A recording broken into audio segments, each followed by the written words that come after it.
जगद्गुरु संत तुकाराम महाराज आदिशक्ती मुक्तादेवी माते सद्गुरु कोंडाजी बाबा महाराज सद्गुरु जोग महाराज जय श्री राम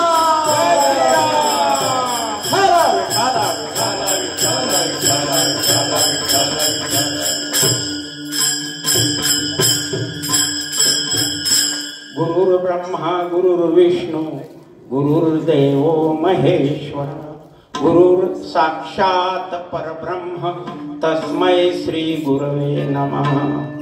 आता हृदय हे आपुले चौफाळून आपले वरी पैसौ पावले श्री गुरूंची ते नमस्कारोनी आता हनुमंत महाबळी रावणाची दाढी जाळी तया माझा नमस्कार वारंवार निरंतर करोनी उड्डाण केले लंकेचे शोध तया माझा नमस्कार वारंवार निरंतर जाळली लंका धन्य धन्य म्हणे तुका तया माझा नमस्कार वारंवार निरंतर विठ्ठल विठ्ठल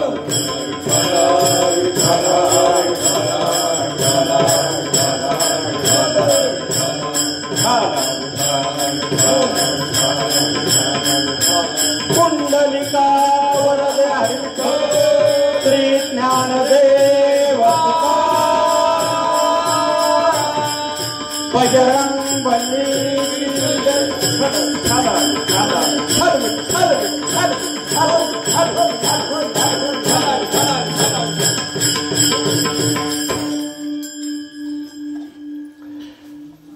हनुमंत महाबळी दाढी रावणाची जाळी किंवा रावणाची दाढी जाळी तया माझा नमस्कार वारंवार निरंतर.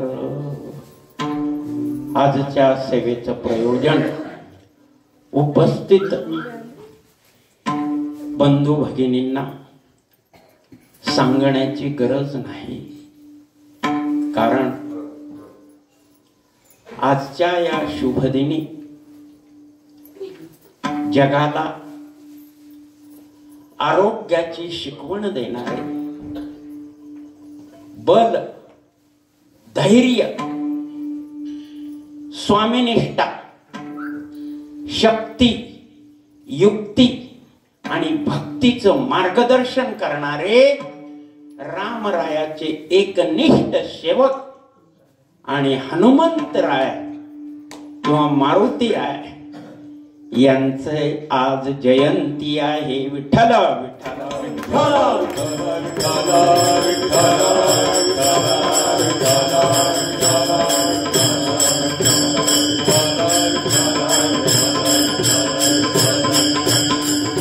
म्हणून प्राप्त प्रसंगी सेवेकरता आपल्या समोर जो अभंग मी वधवून दाखविला तो देहूगावचे प्रसिद्ध साधू वैराग्य मूर्ती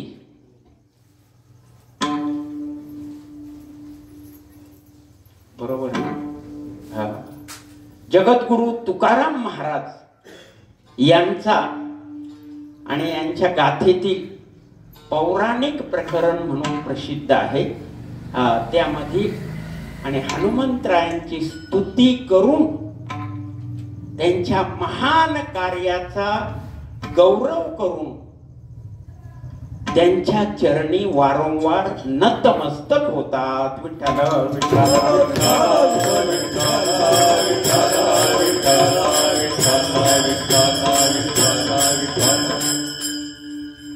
म्हणून देवापेक्षा भक्ताचं चरित्र आढाद आहे. नव्हे नव्हे भक्ताच्या चरित्राचा उच्चार करणाऱ्याचा सुद्धा भगवान उद्धार करतात. विठ्ठल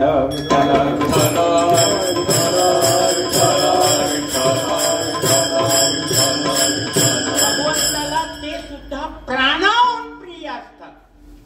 माऊली सांगतात तेही प्राणा परवते आवडती मज निरुते जे भक्त चरित्रा ते प्रशंसती.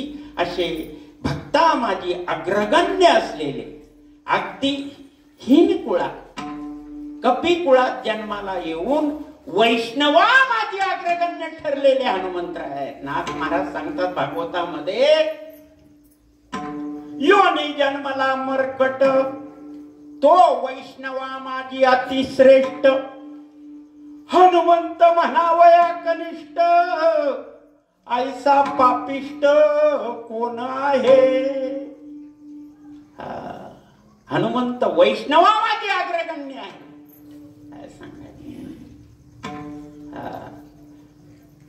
म्हणून आजच्या दिवशी त्यांचं स्मरण करणं हे प्रत्येक जीवाचं कर्तव्य आहे. विठ्ठला विठ्ठला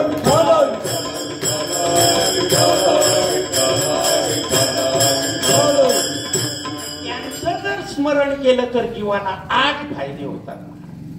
किती? 8 फायदे होतात. कोणकोणते?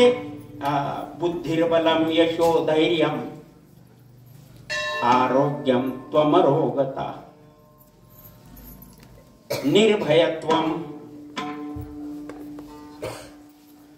निर्भयत्व अजायम वाक्पटुत्वम हनुमान स्मरणात भवे. बुद्धिर्बलम बुद्धी बल यश आरोग्य वाक्पटुत्व वाक्चातुर्य अशा प्रकारचे 8 गुण आणि हनुमंतरायांचे स्मरण केलं तरी जीवाला प्राप्त होतात. म्हणून आज त्यांची जन्मकथन करायचं. विठ्ठल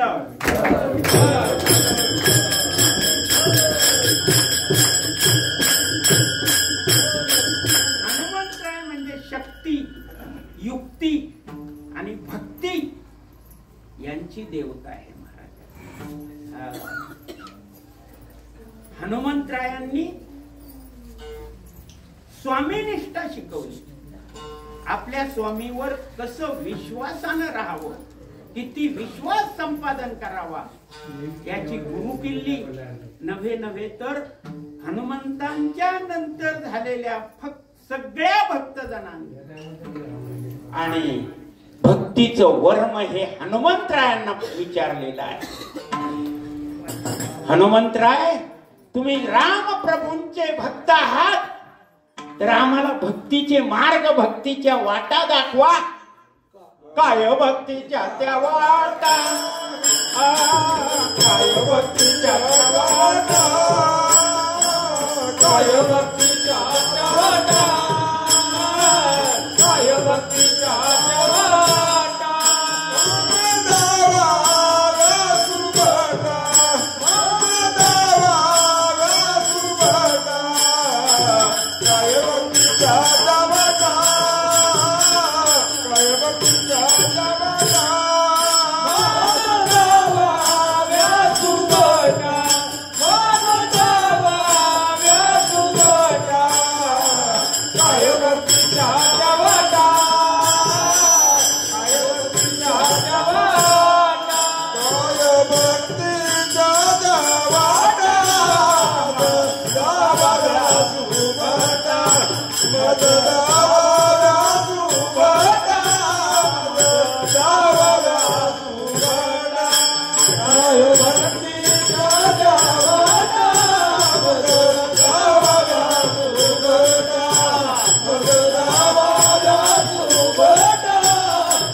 देवाशिवाय कोणालाही शरण न जाणारे तुझवी न कोणा शरण जाऊ नारायणा. परंतु ज्या वेळेला हनुमंतरायांच्या समोर उभे राहतात ना, त्यावेळेला त्यांना ते द्विरुक्तीने शरण जाऊन भक्तीच्या वाटा विचारतात. शरण शरण हनुमंता तुम्हालो रामदूता, काय भक्तीच्या त्या वाटा मज दावाव्या सुभटा. हनुमंतरायांनी भक्ती केली. ते भक्त होते पण देव सुद्धा होते बर का. आता सामान्य जनांचं श्राद्ध केलं जातं, वर्षश्राद्ध. महात्म्यांची किंवा भक्तांची पुण्यतिथी केली जाते आणि देवाची जयंती साजरी करतात. मग हनुमंतरायांची जयंती का? ते जर भक्त होते ना, भक्त होते की हनुमंतरायांच्या नावावर शिक्का आहे कोणत्या भक्तीचा? कोणत्या भक्तीचा? दास्यत्वे निकट हनुमंते पैकेले, दास्यत्वे निकट हनुमंते पैकेले,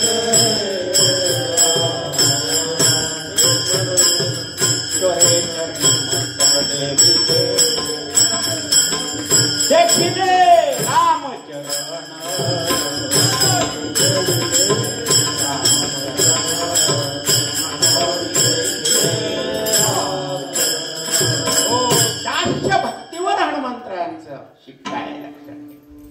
दास्य भक्ती कशी करावी म्हणजे सेव्य सेवक भाव जाणे तो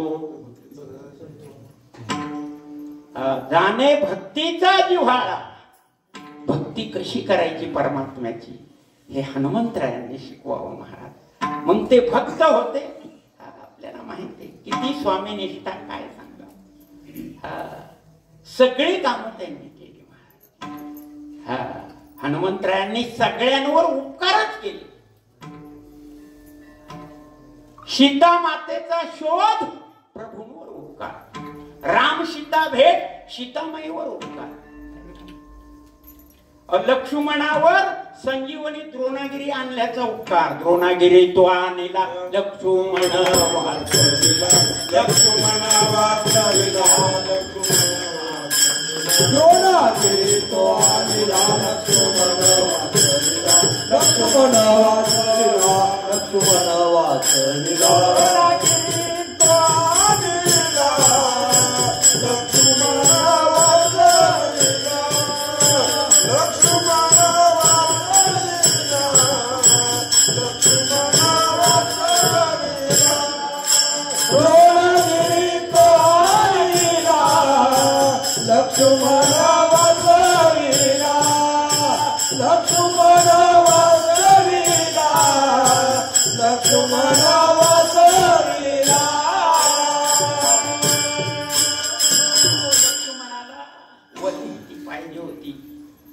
शक्ती लागली आणि सूर्योदयाच्या आत कुठून उत्तरेवरून तो द्रोणागिरी तिकडून घेऊन यायचा.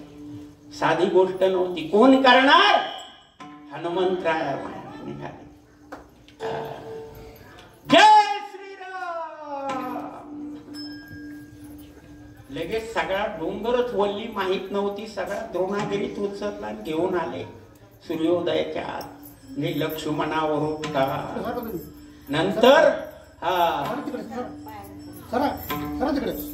सुग्रीवावर उपकार, याच राज्य त्याला परत मिळवून दिलं. म्हणजे भरतावर उपकार की त्याला प्रभूंची भेट घालून दिली. विठ्ठल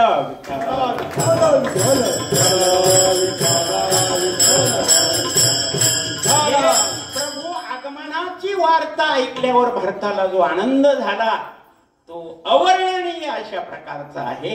म्हणून हा हनुमंताचे सगळ्यांवर उपकार. रामायणातून जर हनुमंतराय वगळले तर रामायण म्हणजे शून्य. विठ्ठल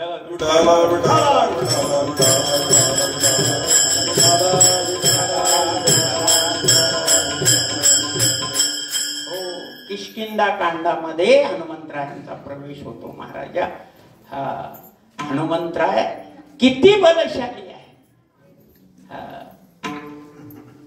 महाराजा लंकेला जाण्याकरता प्रभू रामचंद्रांना पूल बांधावा लागला. पूल बांधे रघुवीर चले, पण आमचे हनुमान कुदी गए. हनुमान विठ्ठल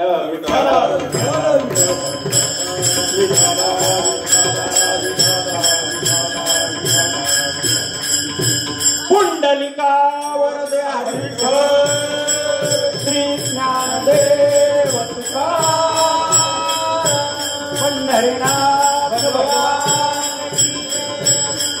म्हणून आज त्यांची शरणागती. बरं, प्रभू रामचंद्र जन्माला आले आणि त्यांच्या नंतर 6 दिवसांनी हनुमंतराय जन्माला आले. 11,000 वर्ष प्रभूंनी राज्य केलं आणि शेवटी शरयू मध्ये आपला अवतार संपविला. त्यावेळेला सुद्धा ज्या वेळेला प्रभू अवतार आता संपवणार हे ज्या वेळेला मारुतीरायाला समजलं ना, त्यावेळेला मारुतीरायांची इतकं उलझाल झाली. महाराजा सगळे गेले तरी चालतील, प्रभू तुम्ही जाता आणि या भक्ताच्या अगोदर नाही नाही नाही पहिला मी जाणार. मग मला अरे म्हटले तू नाही जाऊ शकत बाबा, तुला अजून पुढं कार्य करायचे.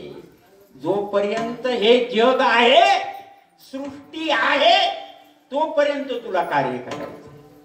कारण हनुमंतराय म्हणजे सप्त चिरंजीवापैकी एक आहे, लक्षात ठेवा. सप्त चिरंजीवापैकी एक. विठ्ठल विठ्ठल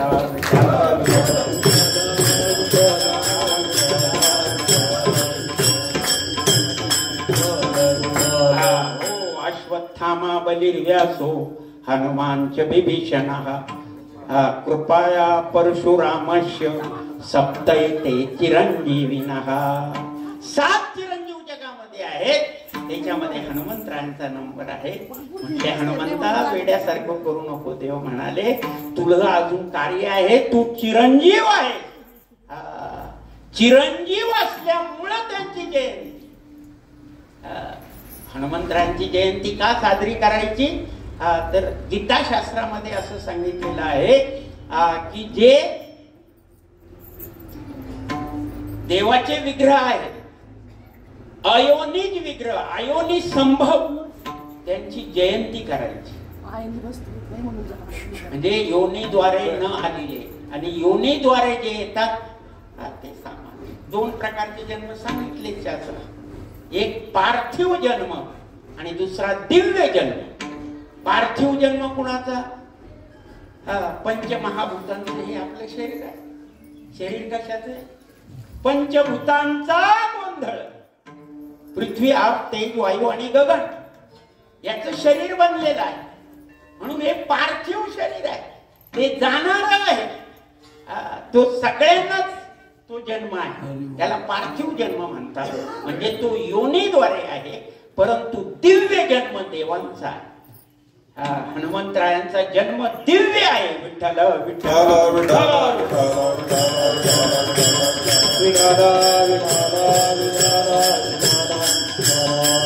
हनुमंतराय म्हणजे सामान्य नव्हे.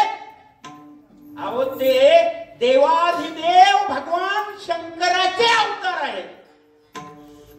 तुका म्हणे रुद्रा,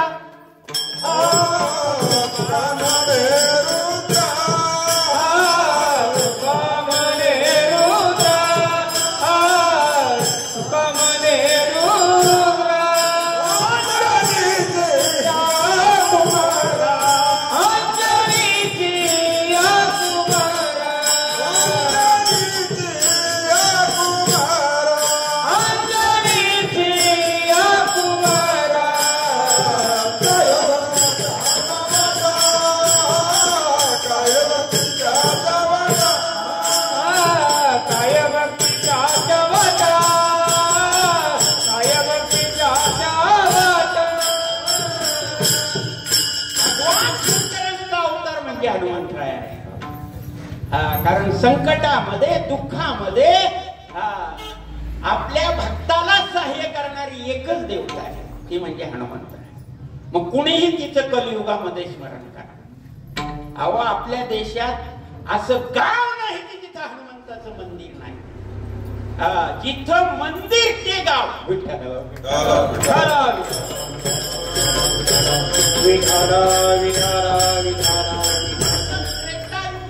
भक्त तारले असं नाही. प्रत्येक युगामध्ये हनुमंतराय आहेत. लक्षात. हनुमंतराय म्हणजे सामान्य नाहीत, प्रत्येक युगामध्ये आहेत. मागे बहुता जन्मी हेची करीत आलो आम्ही, भवताप श्रमे सुखे क्षमे निवृत्त्या. हनुमंतराय फार मोठे काय त्यांचं विद्वत्तेची वर्णन करावं. ते काय सामान्य नाही. अंजनी मातेचं 7000 वर्षाची तपश्चर्या पळाला. शंकराचे अवतार का? तर 7000 वर्ष. आणि ऋष्यमुख पर्वतावर कोणी केली तपश्चर्या? कोणता मंत्र जपला? ओम नमः शिवाय, ओम नमः शिवाय, ओम नमः शिवाय, ओम नमः शिवाय, ओम नमः शिवाय, ओम नमः शिवाय, ओम नमः शिवाय, ओम नमः शिवाय, ओम नमः शिवाय, ओम नमः शिवाय, ओम नमः शिवाय, ओम नमः शिवाय, ओम नमः शिवाय, ओम नमः शिवाय, ओम नमः शिवाय.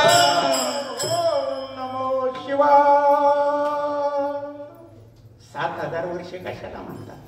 अहो ऊन, वारा, पाऊस, कितीतरी वादळ, हे सगळं सहन करत आणि पर्वतावर एका आबलेने, कारण नारीला फार महत्व आहे. नारी साक्षात जगदंबा, नररत्नों की खान, नारी से ही प्रगट रहे राम कृष्ण हनुमान. आणि म्हणून आज आपला मंत्र आहे जय श्रीराम, जय श्रीराम. लग्न होईपर्यंत नाही, लग्न झाल्यानंतर जय श्रीराम, आणि जोपर्यंत लग्न झालं नाही तोपर्यंत जय हनुमान. विठ्ठल विठ्ठल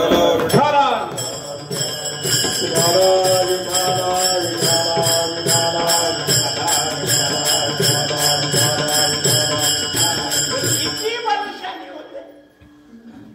बळाचे शास्त्रामध्ये 2 प्रकार सांगितलेले आहेत. एक व्यावहारिक बळ आणि दुसरं आध्यात्मिक बळ. व्यावहारिक बळामध्ये अनेक प्रकार येतात. सत्तेचं बळ आहे, संपत्तीचं बळ आहे म्हणजे द्रव्य बळ, अनेक बळ आहे. व्यवहारामध्ये अनेक बळ आहे, पण परमार्थामध्ये वैराग्याचं बळ. वैराग्याची निष्ठा प्रगटोनी दाखवी.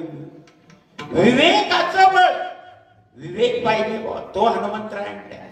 म्हणून तर तुकाराम महाराज म्हणतात विवेकासहित वैराग्याचे बळ धगधगीत ज्वाळा अग्नी. हनुमंतरायांकडे विवेक तर होता, पण वैराग्य काय? कारण तो अवतारच भगवान शंकराचा. भगवान शंकराने ठरवलं की आपल्याला प्रभूंची सेवा करायची. कारण विष्णू आणि भगवान शंकर हे एकमेकाचं नामस्मरण करतात. विष्णू हृदयम शिवम, शिवस्य हृदयम विष्णू. हे एकमेकांचं.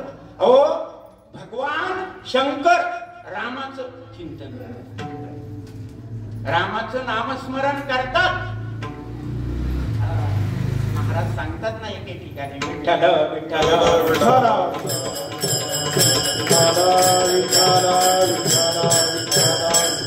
राम नाम सर्व काळ, सर्व काळ राम नामाचा मंत्राचा जप करतात. ज्या वेळेला शिव हळहळे तापला, राम नामे शीतळ झाला. निघालेलं विष समुद्र मंथनातून घेतल्यामुळं हळहळे तापले शिव, पण रामनामाने शांत झाले. म्हणजे सदा रामनामाचं, रामाचं स्मरण. आणि विष्णू सदा कुणाचं स्मरण? भगवान शंकराचं स्मरण. काय प्रेम आहे. म्हणून ते अवतार आहेत शंकराचे. सेवा घडली पाहिजे, सेवेला जगामध्ये महत्व आहे. मग सेवा देवाची करा, समाजाची करा, आई वडिलांची करा,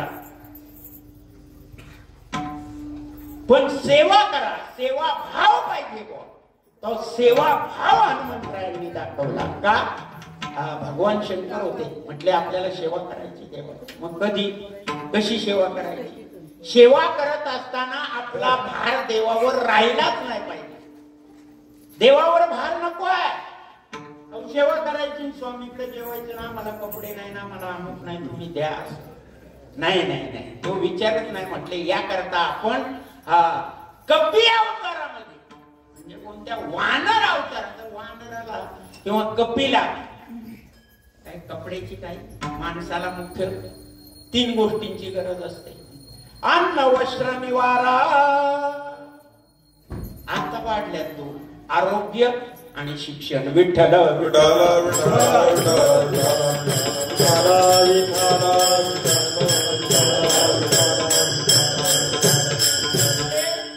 आपल्या जेवणाची, अन्नाची जबाबदारी स्वामीवर टाकून जमणार,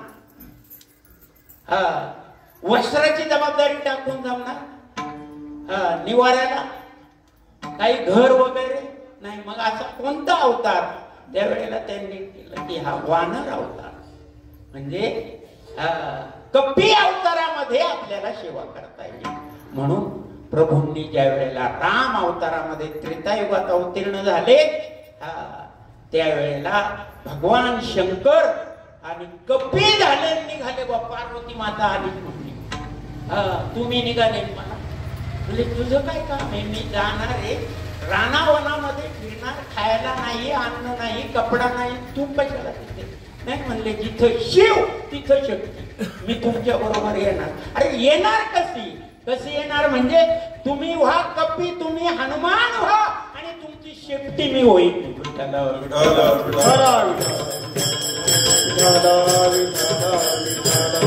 हनुमंतरायांची ते पुच्छ शेपटी किती जणांचं संरक्षण करीत होतं? 18 पद्म सैन्याचं संरक्षण करीत होती शेपटी. सगळं सैन्य निद्राधीन झालं तरी ती शेपटी मात्र ती शक्ती जागी असायची महाराजा. आणि ती सैन्याला सगळा संदेश द्यायची.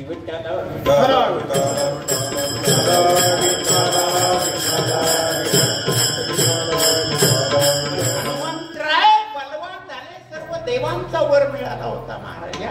पण किती बलवान, किती बळी, तर त्याचं कारण तुकोबाराय उत्तर हनुमंत महाबळी, हनुमंत महाबळी, हनुमंत महाबळे, हनुमंत महाबळे, हनुमंत महाबळे, हनुमंत महाबळी, हनुमंत महाबळे, हनुमंत महाबळे. रावणाची दाढी गाडी, रावणाची दाढी गाडी, काया माझा नमस्कार, काया माझा नमस्कार. रावणाची दाढी गाडी, रावणाची दाढी गाडी, काया माझा नमस्कार, काया माझा नमस्कार. अभंगाच्या प्रथम चरणामध्ये जगद्गुरु श्रीमंत तुकाराम महाराज लिहितात, हनुमंत महाबळी, रावणाची दाढी दाढी. किती बळ होतं मी सांगत होतो. विवेकासहित वैराग्याचं बळ, भक्तीचं बळ होतं हनुमंतरायांचं. भक्तीचं बळ म्हणजे आध्यात्मिक बळ होते. जगाला भक्ती सांगण्याची ताकद होती. बाकी व्यावहारिक बळ तर होत. अहो भीमाला, भीम म्हणजे काय साधा होता का? सव्वा मनाची गाडा, किती खंड्या अन्न लागायचं तो भीम. पण त्याला हनुमंताची शेपटी सुद्धा बाजूला करता आली नाही. विठ्ठल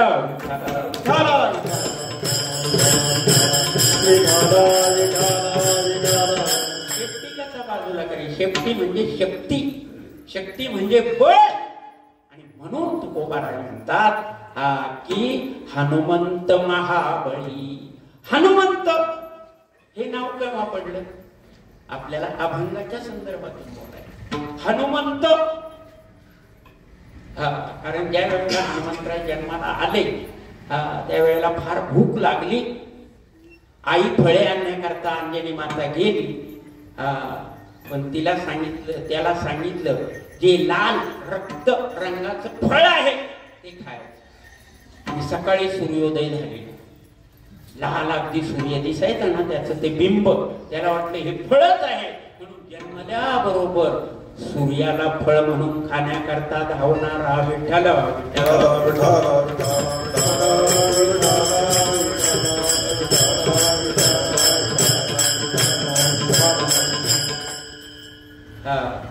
सूर्याला धरायला गेला. आता धरणार तेवढ्यात त्यावेळेला सूर्यग्रहण होतं. सूर्यग्रहण होतं राहू केतू. पण राहूचं सूर्यग्रहण असल्यामुळे राहू आडवा आला. पण राहूला एका फटक्यामध्ये त्याचं थोबाड फोडल्याबरोबर तो पडला. केतूचाही फटका पाडला. मग त्यांनी इंद्राची प्रार्थना केली. इंद्र ऐरावतासह आला आणि त्याने मात्र पहिला त्याला ऐरावत इंद्राचा पाडला हनुमंतरायांनी. पण इंद्र शेवटी देव आणि त्याने अस्त्राचा प्रयोग केल्यानंतर ब्रह्मास्त्र हनुमंतरायांनी माघार घेतली आणि इंद्राने डाव साधला. त्याच्या डाव्यावर गदेचा प्रहार केला आणि तो एका दरीमध्ये पडल्याबरोबर मूर्छित झाला.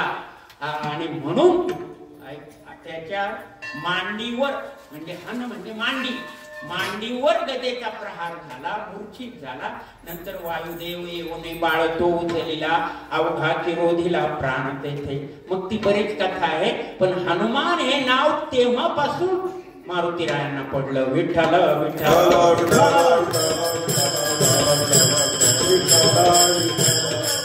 तुकाराम महाराज वर्णन करतात, ते हनुमंत महाबळी रावणाची दाढी झाली. काय कशी काय झाली? का झाली? रावण कोण होता?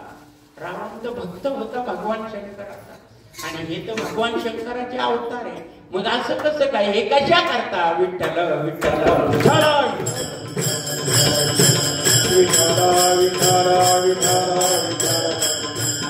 ग्रंथ वाचले, शास्त्र पाहिलं तर माणूस याच्यामध्ये पडतो, गोंधळामध्ये पडतो. काय हाय देव, हा याचा अवतार आणि तो त्याचा अवतार. मग हे असं कसं पुन्हा करता? अहो, हे जगाला भक्ती दाखवण्याकरता. रावण म्हणजे सामान्य नव्हता बाबा. दशग्रंथी ब्राह्मण होता. दशग्रंथी ब्राह्मण होता. त्याला देवाची भेट हवी होती. देव पाहिजे होता. देव आपल्या घरी तसा येणार का? देव कोणाच्या घरी येतो का? नाही. देव कोणाच्याही घरी येत. त्याकरता अनंत जन्माचं पुण्यही असावे लागते. त्याच्या घरी देव जातो. मग आपल्या घरी देव आणायचा तर त्यासाठी काय करायचं? तर ह्या रावणाने काय केलं? देवाचीच बायको चोरून आणली. का? देव घरी येण्याकरता. कारण तुकाराम महाराज एके ठिकाणी म्हणतात, त्याईसा कर घर आवे राम, ऐसा कर घर आवे राम, ऐसा कर घर आवे राम, ऐसा कर घर आवे राम. और धंदा सब छोर ही काम, इतने गोते काये गाता, इतने गोते गाये गाता. और संसार सब छोड़ गाता, इतने गोते काये गाता, इतने गोते काये. आपल्या घरी राम आलाच पाहिजे. म्हणून त्याने सीता मातेला चोरून नेलं आणि मग देवाला मात्र जावं लागलं. कसं जावं लागलं? किती दुःख. प्रभू रामचंद्राचा अवतार जो आहे तो आचरणीय आहे. कसा आहे? आचरणीय. आणि कृष्णाचा अवतार उच्चारणीय आहे. विठ्ठल विठ्ठल विठ्ठल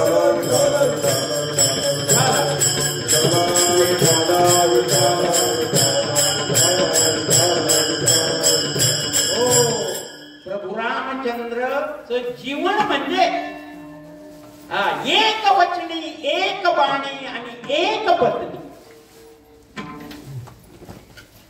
प्राण जाय परिवचन रघुरीत सदा चली आई, प्राण जाय परिवचन. प्रभूंचा अवतार म्हणजे सर्वसामान्यांना आचरण करण्याकरता. आणि हे जे देव, ही किमया, हे ग्रंथ, हे कशा करतायत? आपल्याला सुख प्राप्त करून देण्याकरता किंवा कसं वागावं, वेदांचा अर्थच सकल संतांनी आपल्या वाङ्मयामध्ये आणलेला आहे. विठ्ठल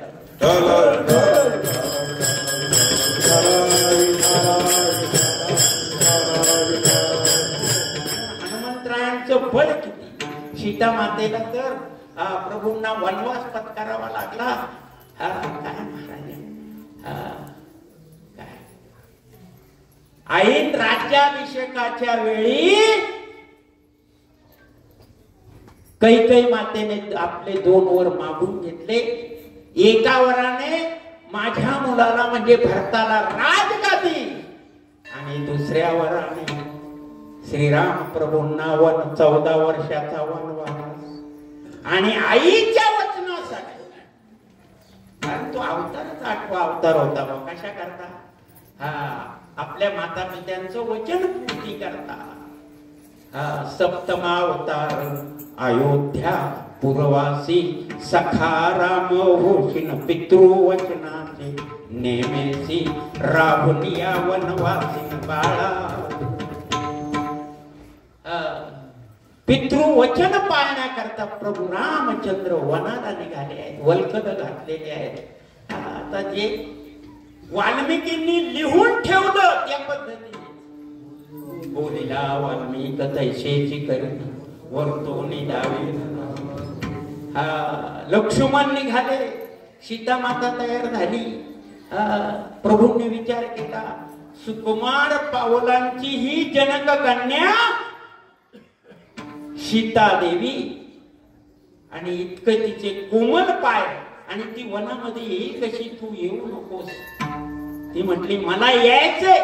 प्रभू म्हटले थांब, मला जरा रामायण पाहू दे. आणि मग रामायणामध्ये उल्लेख दिसल्यानंतर राम लक्ष्मण सीता वल्कले धारण करून आणि निघालेले आहेत. सगळा नगरी अयोध्या नगरी दुःखित झाली. काय सांगायचं, शेवटी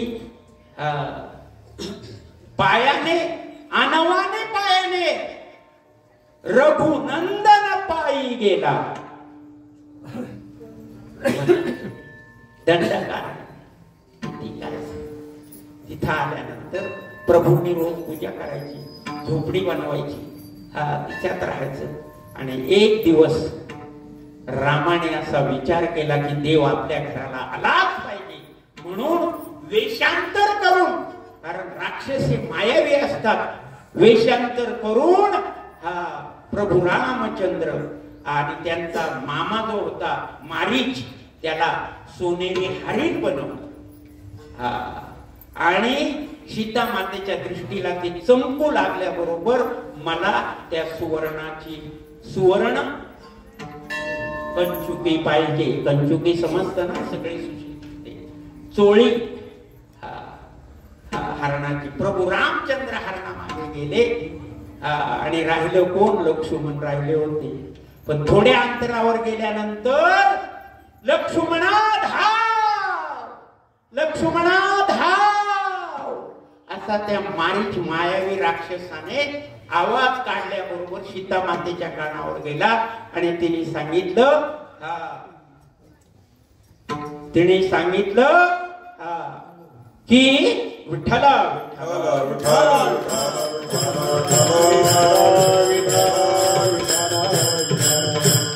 त्यावेळेला बरेच आदवा तद्वा भाषण झालेलं आहे. सीता माता काही ऐकायलाच तयार नाही. काहीतरी आरोप करू लागेल लक्ष्मणावर. म्हणून शेवटी एके ठिकाणी लिहिलेलं आहे ना, तुकोबारायांनी, मला वाटतं नाथ महाराजांनी लिहिले, विठ्ठल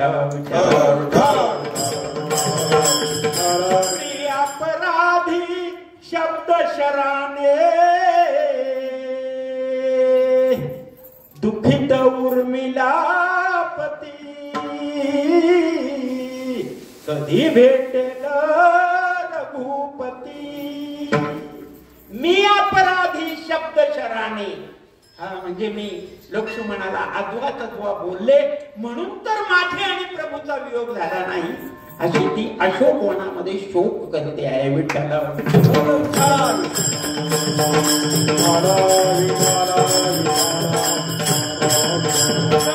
रेषा मारलेली आहे लक्ष्मणानं. अरे वहिनी मी जातो आणि प्रभूच्या पाठीमागे गेलेले आहेत, पण ही रेषा ओलांडू नको. पण शेवटी रावण आला आणि भिक्षाम देही. आता पती धर्म, भिक्षा धर्म पाळला पाहिजे.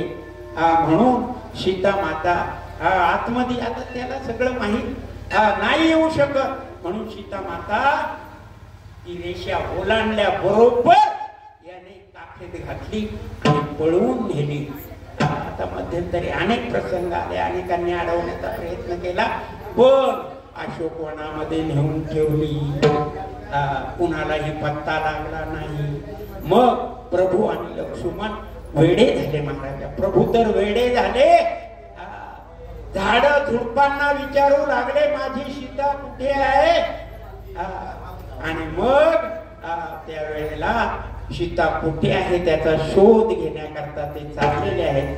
चालता चालता पंपा सरोवराजवळ ते आलेले आहेत आणि त्या ठिकाणी त्यांची सुग्रीवाची, अंगदची, जांबवंत आणि हनुमंताची तिथं भेट झालेली आहे. हनुमंताची तिथं भेट झालेली आहे. आणि मग तिथून पुढे हनुमंत प्रभूचा सखा बनलेला आहे. आणि नंतर ह्या कामगिरीवर, कारण सुग्रीवाला सुद्धा वालीने राज्याबाहेर हाकलून दिलं होतं, त्याची पत्नी स्वतःकडे ठेवली होती. आणि इकडे प्रभूंची पत्नी नेलेली होती. कुणी नेली काही माहित नाही, कोणत्या दिशेला काही पत्ता नाही. पण त्यावेळेला ते वानर राज होते, ते सगळे आले. ते म्हटले एकदा एक राक्षस आणि एका रूपवान स्त्रीला घेऊन चालला होता. तिने आपल्या अंगावरचे दागिने खाली टाकल्या, चुंडीत बांधून. ती दागिने आहेत, ते दागिने दाखवल्यानंतर प्रभूंची खात्री झाली की ती सीताच होती. मग तो कोण होता? मग त्यांना तिथं कळलं हा रावण होता आणि सीता मातेला घेऊन गेलेला आहे. मग आता तिचा शोध घेण्याकरता कोण जाणार? प्रभूंचं, सुग्रीवाचं, हनुमंताचं सख्य झालेलं आहे. आणि मग म्हटले हनुमंतच हे कार्य करणार. पण त्यावेळेला ऋषींचा हनुमंताला असा शाप होता लहानपणचा की ते खोड्या करायचे, ऋषींचे यज्ञ वगैरे विध्वंस करायचे. म्हणून तुझी ही जी शक्ती आहे ती काही वेळेला तुला स्मरणार नाही, पण ज्या वेळेला कोण आठवण करून देईल तर तुला तुझ्या शक्तीचं स्मरण होऊन तू तुझ्या तुझं कार्य तू यशस्वी करणार. मग आता कोण जाणार? त्यावेळेला जांबुवंतांनी हलवलेला आहे हनुमंताला. अरे तू शूर, धैर्य, शूर आणि धीर, स्वामी काळजी तू सादर, स्वामी काळजी तू सादर, स्वामी काळजी तू सादर, शूर आणि धीर, स्वामी काळजी तू सादर, स्वामी काळजी तू सादर, स्वामी काळजी तू शूर आणि धीर, स्वामी काळजी तू सादर, स्वामी काळजी तू सादर, स्वामी काळजी तू सादर, शूर आणि धीर, स्वामी काळजी तू सादर, स्वामी काळजी तू सादर, स्वामी काळजी तू सादर.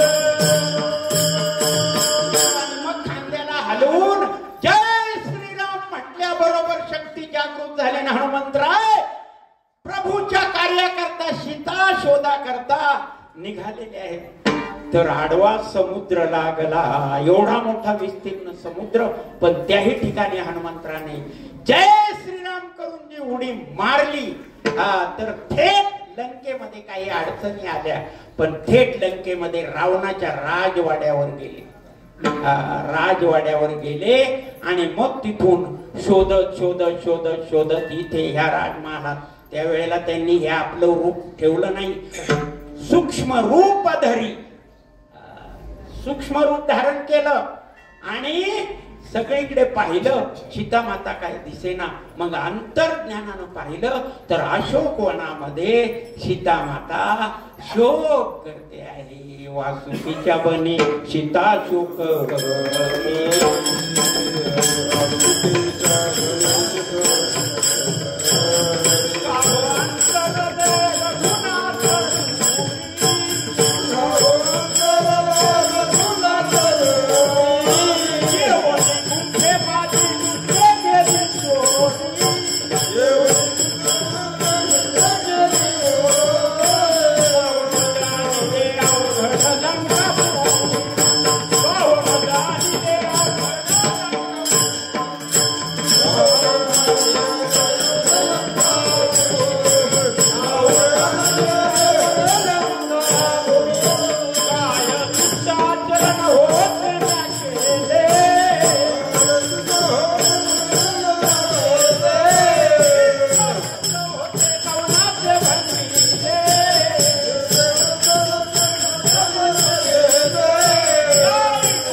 दिसल्याबरोबर हनुमंतराय अशोकवनामध्ये गेले. पण म्हटले आता डायरेक्ट समोर कसं जायचं. प्रभूंनी अगोदरच हा ओळख सांगण्याकरता अंगठी दिलेली होती. ते एका झाडावर गेले आणि काय करू लागले. पाहिलं त्यांनी सीतामाता शोक करते. अरे अरे अरे, एवढं सावळं रूपड सुंदर रूप असून पतीचा वियोग, प्रभूंचा वियोग. त्यावेळेला हनुमंतराय सुद्धा झाडावर बसून मंत्र जप करू लागले. कोणता मंत्र? श्रीराम जय राम जय जय राम, श्रीराम जय राम जय जय राम, श्रीराम जय राम जय जय राम, श्रीराम जय राम जय जय राम, श्रीराम जय राम जय जय राम, श्रीराम जय राम जय जय राम, श्रीराम जय राम जय जय राम, श्रीराम जय राम जय जय राम, श्रीराम जय राम जय जय राम, श्रीराम जय राम जय जय राम, श्रीराम जय राम जय जय राम, श्रीराम जय राम जय जय राम. कुणीतरी प्रभूंचे मंत्र जप करत आहे म्हणून सीतामातेने पाहिलं तर एक कपी तेवढ्यात ती संधी साधून हनुमंतराय पुढे आलेले आहेत. आणि आई आई लवकरच तुमची सुटका होईल, काळजी. अरे पण तू कोण? त्यावेळेला त्यांनी प्रभूंची अंगठी दाखवलेली आहे. ओळख पटली आणि मग मात्र ओळख पटल्यानंतर आई मला खूप भूक लागली. अरे बाबा, पडतं फळ आहे ते का? पडत्या फळाची आज्ञा म्हणून संपूर्ण बागेचा विध्वंस करून फळं खाली पाडलेली आहेत. झाडाच्या झाडं हलवलेली आहेत बागेतली. त्यावेळेला जे रक्षक होते, रावणाचे सेवक होते, त्यांनी ताबडतोब बातमी त्यांना सांगितली. आणि मग मोठमोठे रावणाचे राक्षस आणि त्याला पकडण्याकरता आले. पण तो हनुमान होता महाराजा.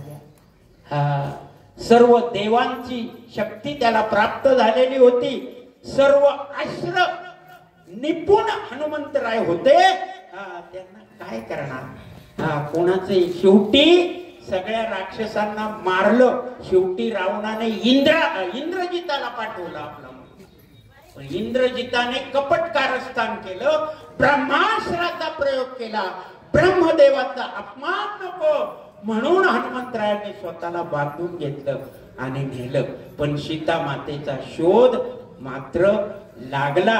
आणि म्हणून तिसऱ्या चरणामध्ये तुकोबाराय म्हणतात,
तिसऱ्या चरणात म्हणतात, करून उड्डाण केले लंकेचे शोधन. लंका शोधली. तिथं त्यांना ब्रह्मास्त्रामध्ये अडकून घेतलं आणि हनुमंतराय रावणाच्या दरबारात उभं केलेलं आहे. त्यावेळेला हनुमंतरायांनी सांगितलं, अरे प्रभू रामचंद्र म्हणजे प्रत्यक्ष कर्तुम अकर्तुम अन्यथा कर्तुम भगवान आहेत. आणि त्यांची पत्नी म्हणजे प्रत्यक्ष शक्ती आहे. बाबा, त्रास होईल, तुला दुःख भोगावं लागेल, नरकामध्ये जाशील, पापात पडशील, म्हणून तू तिची खना नारळानं ओटी भरून पुन्हा तिला प्रभू रामचंद्रांकडे पाठवून दे बाबा. पण हनुमंतांना, अरे तू कोण? रावणाने सांगितलं तू कोण?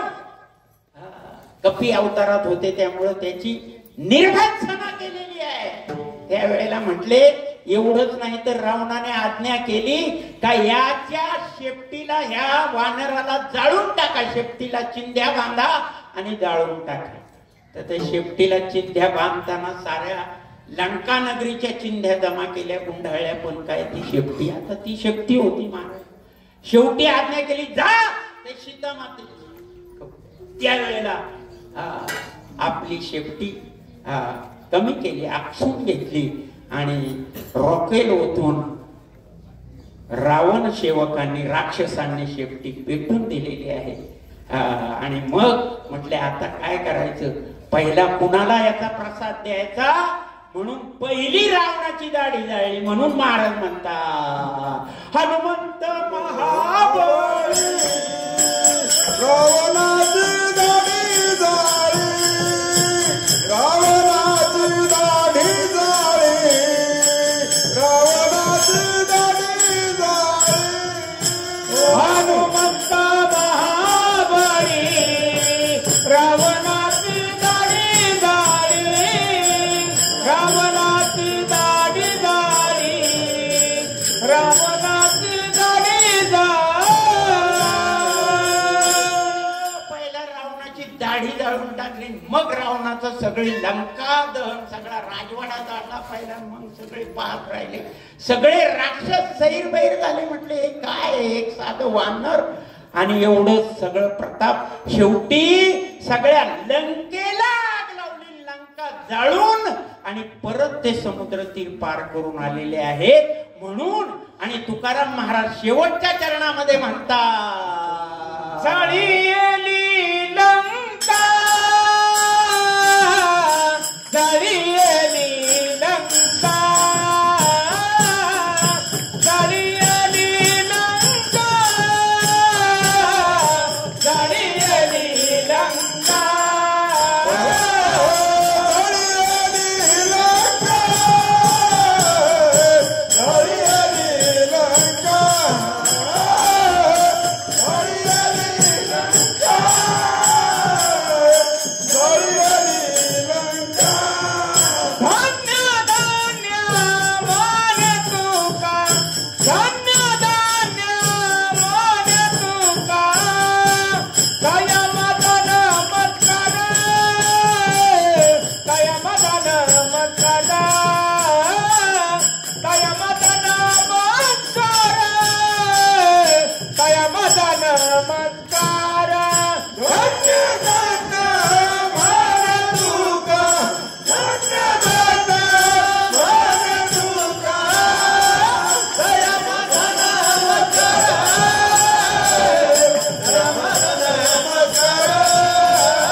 धन्य धन्य म्हणे तुका, तया माझा नमस्कार वारंवार निरंतर.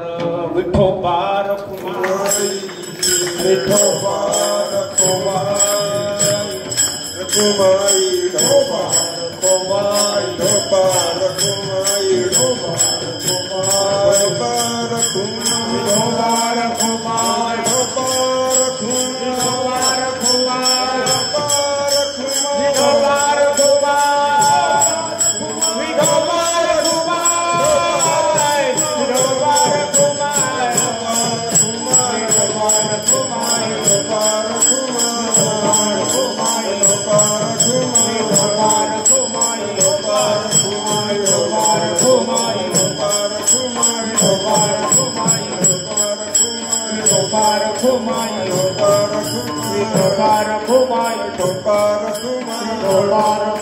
कुमार,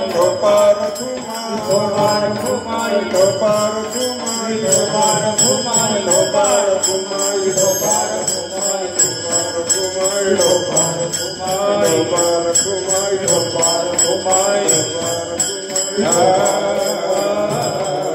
हनुमंत महाबळी दाढी रावणाची जाळी तया माझा नमस्कार वारंवार निरंतर.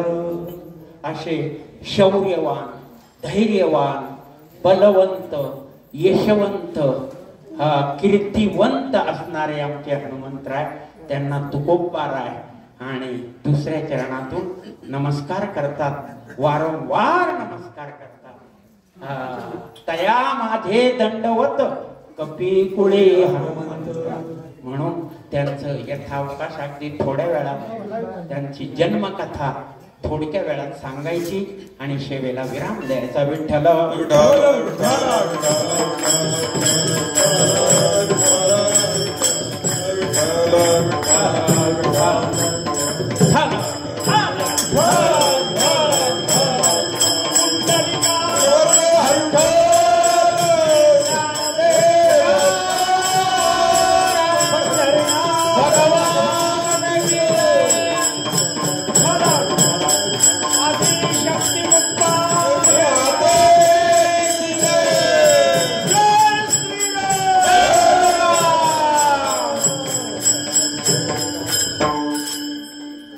अयोध्या नगरीचा राजा, आज राजाचा पुत्र दशरथ फार मोठं राज्य, पण सगळं भरपूर, पण पोटी पुत्र संतती नव्हती. म्हणून राजा दुःखी. एक दिवस आपलं दुःख कुलगुरूंकडे त्याने वधवून दाखवलेलं आहे की गुरुजी सगळं आहे, संपत्ती आहे, राज्य आहे, वैभव आहे, पण पुत्रहीनस्य मे राज्य सर्व दुःखाय कल्पते. त्यावेळेला काय झालं महाराजा, गुरुजींनी सांगितलं की 3 प्राण्यांची शिकार करून घेऊ. त्याला शास्त्रामध्ये 2-3 प्रवास सांगितले जातात. म्हणून राजा दशरथ आणि शिकारी करता वनामध्ये गेलेला आहे. दिवसभर शिकार मिळाली नाही. सायंकाळच्या कातर वेळेला श्वापदे हरिण पाणी पिण्याकरता येईल या आशेने एका सरोवराच्या काठावरील वृक्षाच्या पाठीमागे राजा दशरथ आणि धनुष्याला बाण लावून बसलेला आहे. सरोवराकडे तोंड नाही, कारण आवाजाच्या दिशेने बाण सोडण्याची कला आणि त्यांना अवगत होती. त्याच वेळेला एक ब्रह्मवृंदाचा ब्राह्मणाचा मुलगा आपल्या आई वडिलांना घेऊन काशीला चाललेला होता. तळ्याच्या बाजूलाच रस्ता होता. संध्याकाळची वेळ, तहान लागली म्हणून त्यांनी सांगितलं. कोण होता तो? श्रावणा.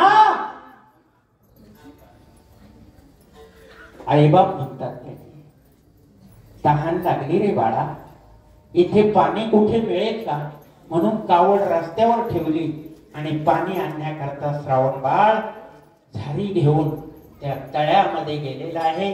झारी बुडवल्याबरोबर आवाज आला, बुड बुड बुड बुड. त्याचबरोबर दशरथ राजाने आवाजाच्या दिशेने बाण सोडला. काय झाला असं? शर आला तो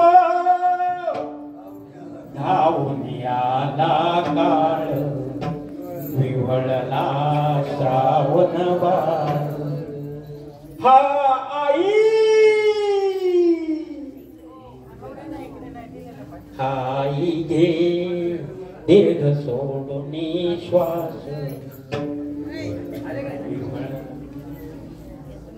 कुणातरी मनुष्याचा आवाज आहे म्हणून दशरथ राजा आला. पाहिलं तर हा ब्राह्मण पुत्र श्रवण कुमार.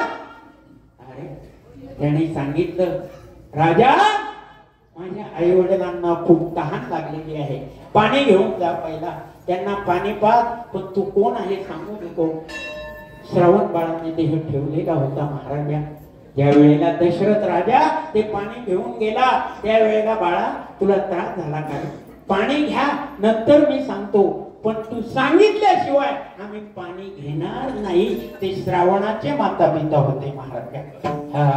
शेवटी राजाला बोलावं लागलं. तुमच्या बाळाचा माझ्या हातून न कळत घात झालेला आहे.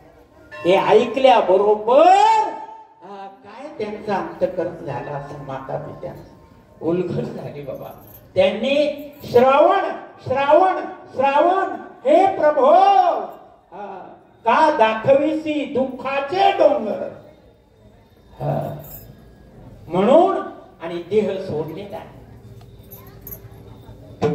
आणि दशरथ राजा दुःखी अंतकरणाने झालेली घटना राजवाड्यावर येऊन आपल्या गुरूंना सांगतायत. वशिष्ठ काय झालं म्हटले, त्यांनी शाप दिला, राजा तूही अंतकाळी पुत्र पुत्र करून देह ठेवशील. त्यावेळेला गुरुजी म्हणाले, वाह चांगलं, तुला पुत्र संतती होणार. दुसराही प्रवास सांगितला जातो की देवांच्या आणि राक्षसांच्या युद्धात दशरथ राजा गेले होते स्वर्गामध्ये आणि त्यांनी देवांना विजय मिळवून दिला. कैकई सुद्धा बरोबर होती. तिने रथाचा आख मोडला होता, पण आपल्या हाताने सावरून राजाला विजय मिळवून दिला. राजाने तिथे तिला 2 वर दिले. असा प्रवास. आणि मग काय सांगायचे महाराज, सगळ्या देवांनी दशरथ राजाला सांगितलं. देवांचे गुरु बृहस्पतींनी वर दिला की राजा तू पुत्र कामेष्टी यज्ञ कर. तोही शृंग ऋषींच्या हाताने कर. विभांडक ऋषींचा पुत्र शृंग ऋषी, त्याने अद्याप स्त्री दर्शन झालेलं नाही आणि म्हणून राजा आलेला आहे. आणि पुत्र कामेष्टी यज्ञाची सुरुवात शृंग ऋषीला आणण्याकरता सेवक गेलेले आहेत. आता त्याला बोलवून आणलेला आहे. त्यावेळेला नामदेव महाराज वर्णन करतात. देवांगना हाती आणविला,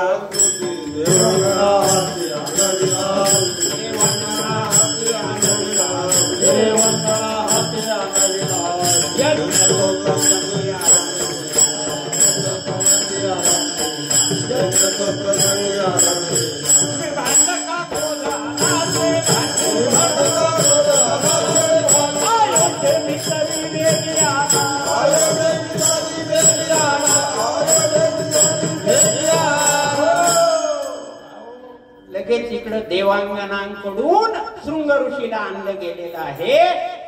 यज्ञाची पुत्र कामेष्टी यज्ञाची सुरुवात झालेली आहे, सुरू करायचं आहे. पण ही बातमी कोणाला कळली? शृंग ऋषींच्या वाटणांना.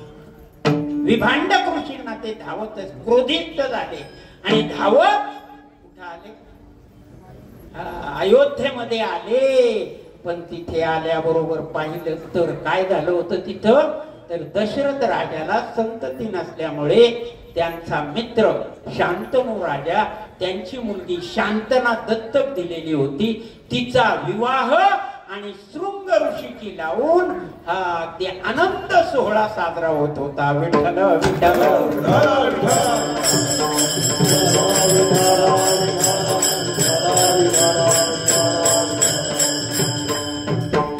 आणि मग ते पाहिल्याबरोबर आनंदोनी म्हणे, राया धन्य केले इच्छिले सोहळे पुरविन. यज्ञाचा आरंभ करी नवलाया कुसोनी आचार्या वशिष्ठासी. सर्व ऋषीजन मिळाले सकळ मंत्राचा कल्लोळ करिता ती. वशिष्ठ ऋषींना विचारून पुत्र कामेष्टी यज्ञाला सुरुवात झालेली आहे. सर्व ऋषीजन मिळालेले आहेत. यज्ञ यथासांग चालू आहे. त्याचा परिणाम असा झाला की यज्ञ नारायण संतोष पावला. यज्ञ नारायण संतोष पावला. यज्ञ नारायण संतोष पावला. कुंडातून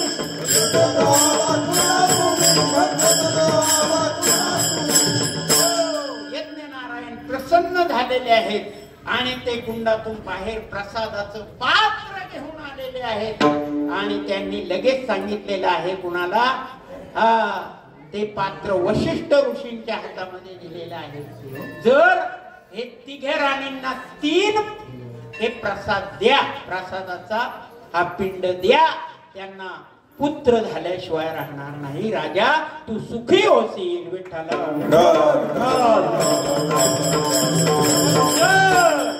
याला वेळ लावला तर मात्र विपरीत घडेल. विघ्न ओढवे, विलंब करिता विघ्न ओढवे, सत्वर वहिले भाग करा.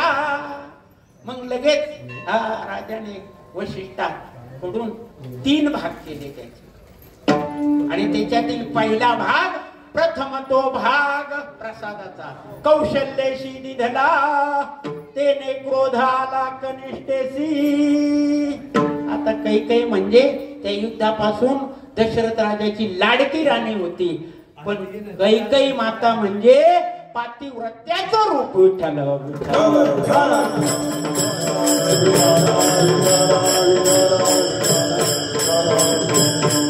तिला पहिला भाग दिल्यानंतर आणि दुसरा भाग सुमित्रेला, तिसरा कैकेयीला द्यायला लागल्या बरोबर तिला येताची तो क्रोध विघ्न ओढवले, येताची तो क्रोध विघ्न ओढवले.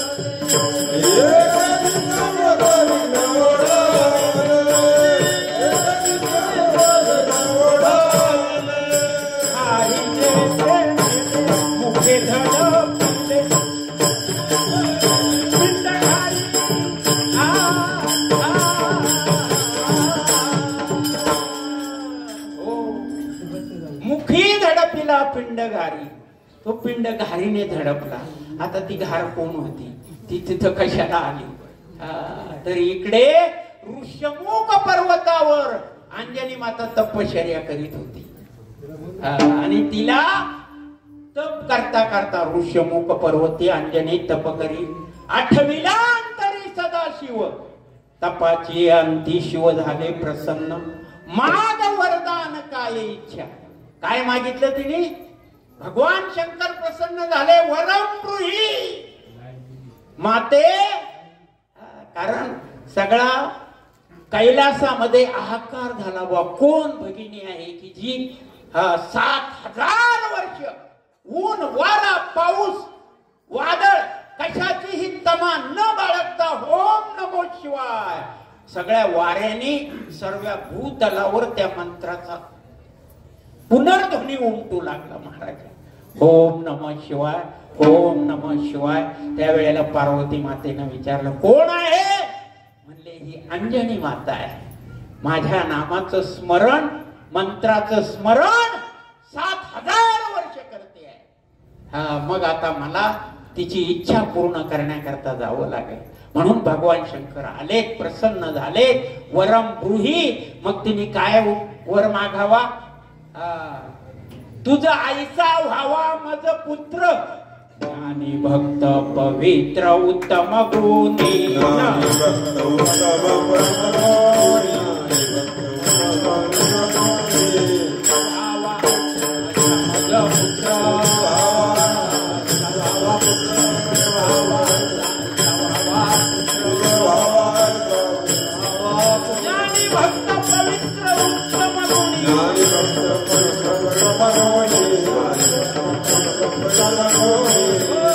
यासारखा ज्ञानी भक्त पवित्र उत्तम गुणी पुत्र व्हावा. त्यावेळेला भगवंतांनी सांगितलं, भगवान शंकरांनी, बैस माझे ध्यानी सावधान. त्यावेळेला शिव अंजली शिव म्हणत असे, अंजली पसरोनी बैस माझे ध्यानी सावधान. आणि त्यावेळेला ती मग वायुदेव येऊन प्रसाद देईल तुझला, भक्षिका वहिला अविलंबे. वायुदेव येऊन तुला प्रसाद देईल तो. आणि मग ती घार चालली होती. घारीने तो प्रसाद उठून अयोध्येतून आणलेला आहे. घारीने धडपला तो पिंड आणि ती नेते घारी मुखीचा पिंड अंजनीचे करी. वायूने प्रचंड आसडल्याबरोबर आणि तो पिंड कुणाच्या ओंझळीमध्ये, अंजनी मातेच्या ओंझळी, आणि पडल्याबरोबर भगवंताने सांगितल्याप्रमाणे तिने तो भक्षण केलेला आहे. कारण तिकडं मग दुःख झालं. काय, सुमित्रा माता आणि कौशल्या मातेने आपला अर्धा भाग कैकेयी मातेला दिला. तोही तिला गिळत नव्हता, पण गिळायला लावला. पण इकडं हा पूर्ण पिंडाचा हनुमंतराय अंजनीच्या उदरामध्ये आणि दिवसेंदिवस वाढू लागलेला आहे. विठ्ठला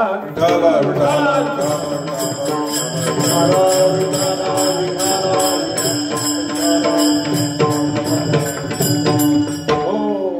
आणि मग 9 महिने 9 दिवस 9 तास 9 मिनिटे ज्या वेळेला भरतात त्यावेळेला ही कोण होती अंजनी माता? कोण होते? कोणाचा मुलगा हा हनुमान?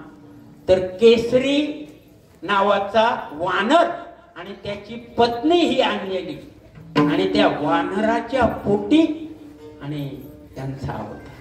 काय सांगायचं? म्हणून त्याला पवनसुत असं नाव का आहे? तर वाऱ्याने त्याला नंतर वाचवलं पवन, म्हणून पवनसुत. जीवदान दिलं. जन्माला आल्यानंतर ज्या वेळेला वायू आकर्षण करून घेतला त्यावेळेला हनुमंताला जीवदान दिलं, म्हणून पवनसुत, अंजनी सुत. आणि मग भरल्यानंतर आणि अंजनीच्या उदरी जो जन्माला आला तो कोण? पवनसुत हनुमान की, पवनसुत हनुमान की. नामदेव महाराज त्याचं वर्णन करतात. एक अभंग आहे त्यांचा शेवटचा. पिंड घारीने पिंड घारीने पिंड घारीने पिंड अंजनी दोषिला अंजनी दोषिला अंजनी दोषिला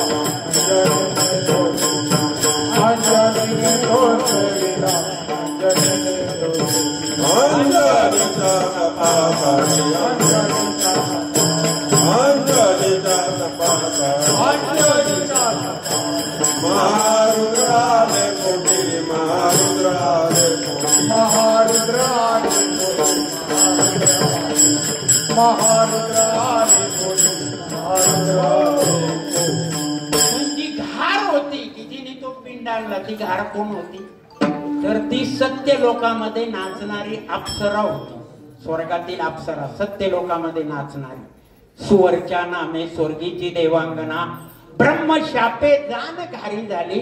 ब्रह्मदेवाच्या दरबारामध्ये मध्य प्राशन करून ती नाच करू लागली. त्याचा परिणाम म्हणून तिला शाप दिला की तू मृत्यू लोकामध्ये घारीच्या रूपाने जन्म घेशील. आणि म्हणून ती सुवरच्या नामे स्वर्गीची देवांगना ब्रह्मशापे जान घारी झाली. अयोध्येचा राजा दशरथ नृपती यज्ञपुत्राप्रती करविला. आणि मग त्या ठिकाणी हा जो भाग ती घारीचं सांगितलं. आता त्या घारीमुळं अंजनी मातेला प्रसाद मिळाला आणि तिने वायूने तो आसडला तिच्या मुखातून. तो त्याच्या ओंजळीत पडला आणि मग तो भक्षून 9 महिने 9 दिवस भरलेले आहेत. आणि हनुमंतराय अंजनी मातेच्या पोटी जन्माला आलेले आहेत. बाबा नारीचं जीवन सफल केलं असेल तर अंजनी माते काय पुत्र जन्माला यावं. आमच्या सावता बाबांचे सुद्धा माता पिता धन्य धन्य त्याची धन्य त्याचा साठविला दाता. याने तर आपल्या हृदयातच राम पंचायतनाचं दर्शन करून देणारा हनुमान म्हणजे आजच्या जगाला सुद्धा मार्गदर्शक आहे. हनुमंताचं मंदिर नाही. एकदा काय झालं मी सांगून गेलो. कुमारपाल नावाचा राजा होता. कुमारपाल आणि काही ब्रह्मवृंदांनी हनुमंताचं मंदिर गावावर संकट आली म्हणून हनुमंताचं मंदिर पाहिजे गावात, नाही तर आपलं गाव टिकू शकत नाही, म्हणून विनंती केली, राजा हनुमंताचं मंदिर बांधायचं. म्हणजे कोण हनुमान कोण राम ते 5000 त्रेतायुगामध्ये झाले, त्याचं मंदिर कशाला? अगदी त्यांनी निर्भत्सनापूर्वक राजाने सांगितलं. बऱ्याच वेळा विनंती केली पण राजा काय ऐके ना. शेवटी हे ब्रह्मवंत मात्र हट्ट सोडायला तयार नाही. शेवटी ते रामेश्वराला प्रभू रामचंद्राच्या चिंतनात गेलेले आहेत. आणि मग आपल्याला हनुमान कधी भेटतील का? कारण प्रभूंचं चिंतन केल्यावर, श्रीराम मंत्राचं चिंतन केल्यावर हनुमंतराय भेटल्याशिवाय राहत नाहीत. म्हणून त्यांना 3 वेळा भेटले. म्हटले हेच हनुमान असले पाहिजेत. आणि मग सांगितलं, त्या राजानं सांगितलं होतं की ते आहेत का नाही असा पुरावा मला घेऊन या. पुरावा घेऊन या, राम आणि हनुमान आहेत का, पुरावा घेऊन या. म्हणून त्यांनी सांगितलं की पुरावा पाहिल्याशिवाय राजा. मग म्हटले असं करा, किती वेळा, बऱ्याच वेळा विनंती केली, ऐकलं नाही. मग असं करा, हनुमंताने आपल्या डाव्या कुशीतले केस काढले, उजव्या कुशीतले केस 2 पुड्या बांधल्या दिल्या. म्हटलं राजाने जर नाही ऐकलं विचारून पहा, तर ही डावी पुडी त्यांच्या समोर टाकायची. मग हे गेले. राजा काय पूर्ववत ऐकायला तयार नाही म्हणून डाव्या काखेतील केसाची पुडी टाकल्याबरोबर राजाचा राजवाडा सगळं जळायला लागलो, आग लागली. आणि मग मात्र राजा घाबरला की म्हटलं नाही नाही नाही आता नाही. मग ती आग विझवण्याकरता दुसरी उजव्या काखेतील पुडी टाकल्याबरोबर सगळी विझली. मग राजा पाया पडला आणि मोठी धन दौलत देऊन आणि हनुमंतरायांचं मंदिर बांधलं आणि सगळं राज्य सगळं गाव सुखी झालं. महाराज आपल्यावर सुद्धा तो प्रसंग आला होता, पण हे हनुमंताचं मंदिर सुशोभीकरण आपण केलं आणि आपण त्या सर्पदंश रूपी संकटातून नारोडीकर वाचले. विठ्ठल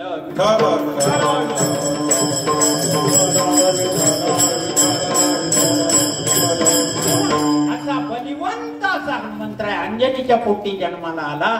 त्यावेळेला वेळ होती सूर्योदयाची आणि महिना होता चैत्र. त्याचं वर्णन आणि नामदेव महाराज 3ऱ्या चरणात करतात त्या अभंगात. चैत्र शुद्ध पौर्णिमे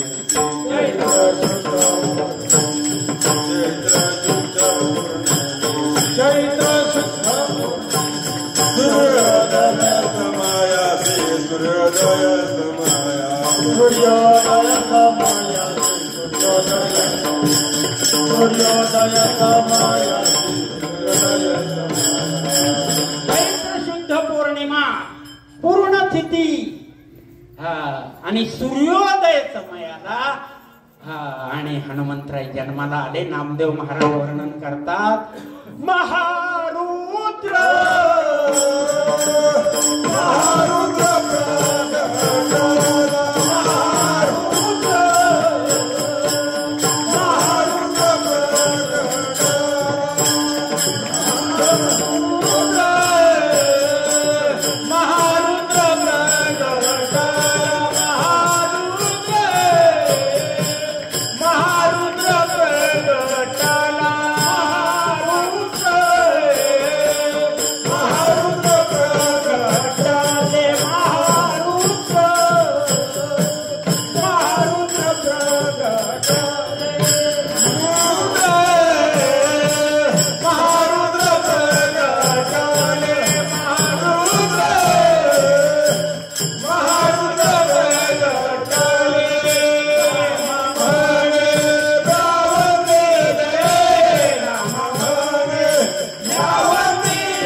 रट्टी करायची. पुंडलिकावर हरिहर कृष्णदेव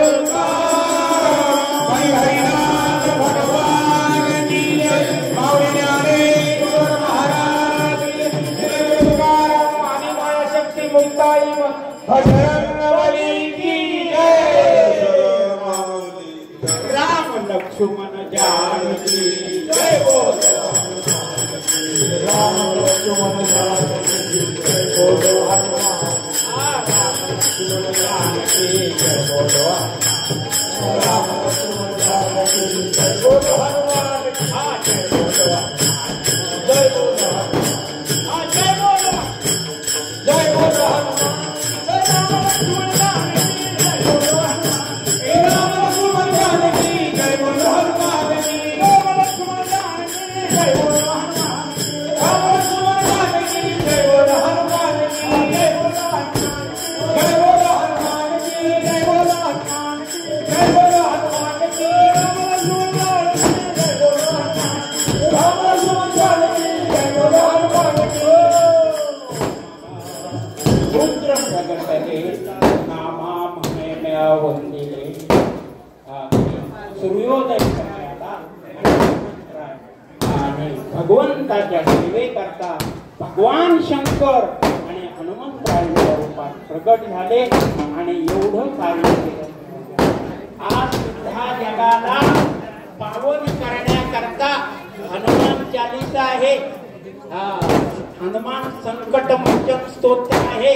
असे अनेक स्तोत्र नुसतं हनुमंतरायांचं नाव घेतलं आणि श्रीराम जय जय श्रीराम जय राम जय जय राम या मंत्राचा जप केला तरी जीवाचा उद्धार झाल्याशिवाय राहणार नाही. आणि आपल्या सर्व ग्रामस्थाकडून आपल्या सर्व बहिणी लेकी बाळी आज आपल्या देवीच्या यात्रेकरता आपल्यावर तिची कृपा दृष्टी आहे आणि तिच्या यात्रेची सुरुवातच राम भक्त हनुमान यांच्या जन्माने होते. माझ्या आईचा निश्चितच आपल्यावर आशीर्वाद झाल्याशिवाय नाही. म्हणून सर्वांना विनंती आहे प्रसाद वाटण्यासाठी नाचण्यासाठी गडबड गोंधळ करू नका. संपूर्ण दिवस आहे. सावकाश घ्या. कारण काय काहींची वय झालेत. पायी घसरलं पडलं म्हणजे खूपच त्रास होतो. म्हणून अगदी शांततेने देवाची पूजा करा. पण आता एकदा भजन होईल. ज्ञानेश्वर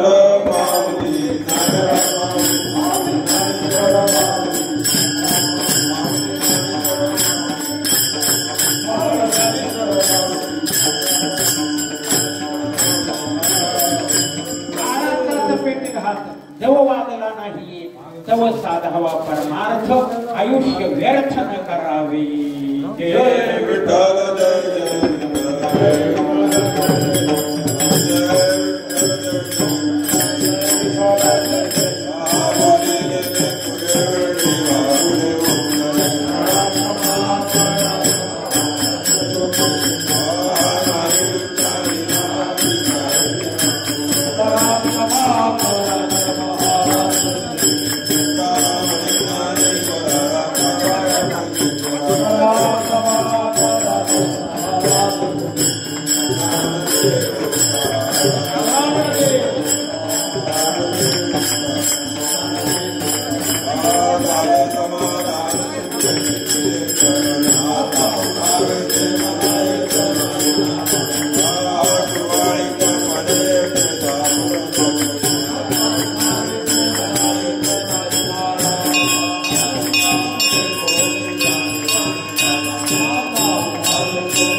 चंद्रभागे स्नान तुकामागे पंढरीचा वार करे वारीच बोलले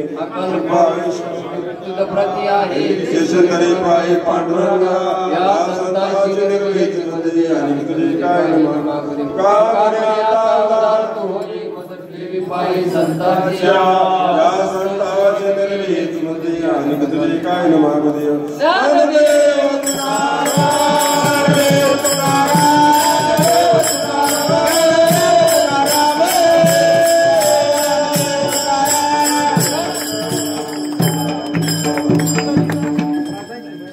फक्त 2 मिनिटांसाठी बसून राहा.